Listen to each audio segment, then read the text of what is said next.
एक बार गंगा नदी के किनारे एक आश्रम में एक साधु निवास करते थे। उनका स्वभाव अत्यंत सरल और दयालु था। उनके आश्रम में सदैव कुछ शिष्य भी रहा करते थे। वे प्रतिदिन प्रातःकाल अपने शिष्यों के साथ गंगा नदी में स्नान करने जाया करते थे। एक दिन जब वे गंगा नदी में स्नान कर रहे थे, तो उन्होंने देखा कि तट पर पानी में एक बिच्छू डूब रहा है। उन्होंने उस बिच्छू को उठाया और जैसे ही वे उसे घाट की सीढ़ियों पर रखने वाले थे, बिच्छू ने उन्हें डंक मार दिया। फिर भी उन्होंने दर्द सहते हुए उस बिच्छू को आराम से सीढ़ियों पर रख दिया। जब महात्मा जी पुनः डुबकी लगाने लगे, तो बिच्छू फिर से पानी की तरफ जाने लगा और लहर के साथ नदी में डूबने लगा। महात्मा जी ने उसे दोबारा निकाला और जैसे ही वे उसे सीढ़ियों पर रखने वाले थे, बिच्छू ने उन्हें दोबारा डंक मार दिया।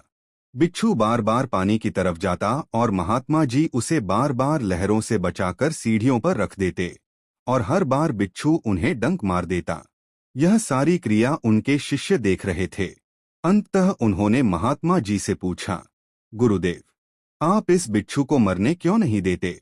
जब यह स्वयं ही मरने जा रहा है और आपको बार बार डंक मार रहा है, तो आप इसे बचाने का प्रयास क्यों कर रहे हैं?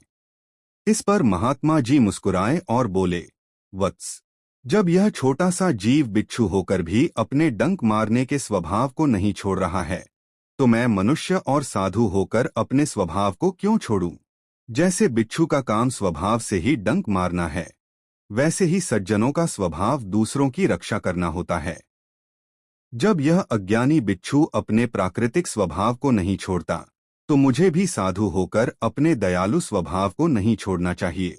इस संदर्भ में शास्त्रों में कहा भी गया है, विद्या विवादाय धनम अदाय शक्त्य परेशान परिपीडनाय खलस्य साधो विपरीतम एतद ज्ञानाय दानाय च रक्षणाय। अर्थात दुष्ट व्यक्ति की विद्या विवाद के लिए, धन घमंड करने के लिए और शक्ति दूसरों को परेशान करने के लिए होती है। इसके विपरीत साधु की विद्या ज्ञान के लिए, धन दान के लिए और शक्ति दूसरों की रक्षा करने के लिए होती है। अतः हमें सदैव साधुवृत्ति ही अपनानी चाहिए और अपने अच्छे स्वभाव का त्याग नहीं करना चाहिए।